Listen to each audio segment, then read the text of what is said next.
Hey guys, Roger Peterson here with Two Can Do, where we're always trying to build better relationship skills so that men can get together and build the relationships that look like Jonathan and David, that live out Ecclesiastes chapter 4, 9 to 12, where two can do what one cannot.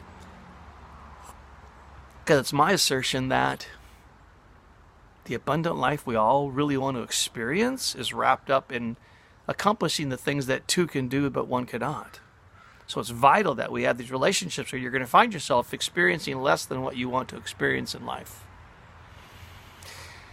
I want to share with you a little bit this early morning, a little bit of sleep in my eye, but it's just us guys, right? I spoke at a retreat a couple of weeks ago. Many of you already know that. And something happened that kind of frustrated me. Maybe it shouldn't have, but it did. I spoke 3 times. Saturday morning, after lunch, and then Saturday evening. And each of the 3 times, and I didn't speak long at all.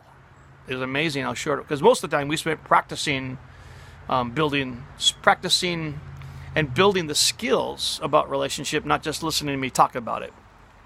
So I probably talked a half hour at the most. Usually it was about 15, 20 minutes. And but I teared up in each of the 3 sessions that I spoke.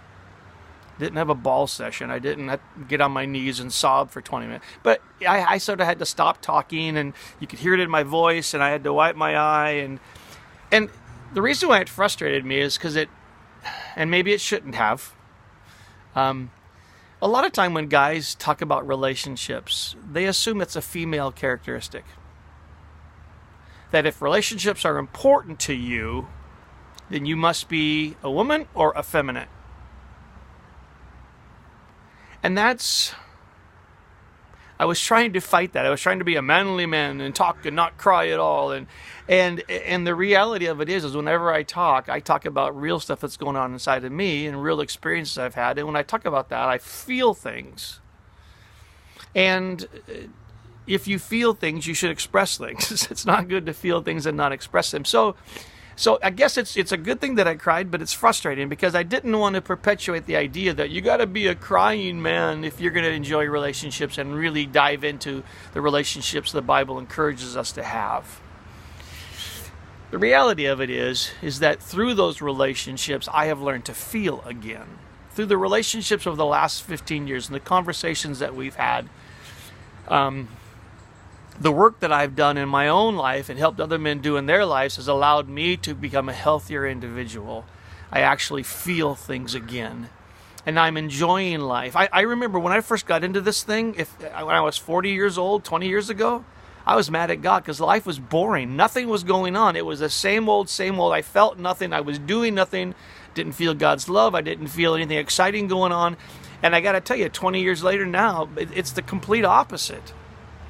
I'm feeling so much. I'm feeling so much excitement and so much happiness and so much sadness that sometimes when I speak, I cry. And I guess that's what you have to decide. Do you want to feel again? Because if you don't want to feel the pain of life, then you're going to give up feeling the joy of life. And maybe you've already decided to do that. I don't know. But I'm still wrestling with was it the right thing to...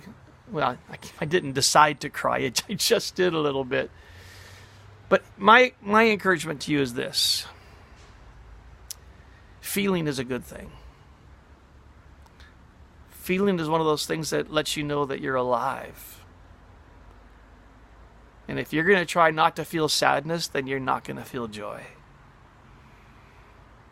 Perhaps a relationship with another man where you talk about what's really going on inside and talk about the fact that you're not feeling anything. Maybe that's the way you should be going. Build a relationship.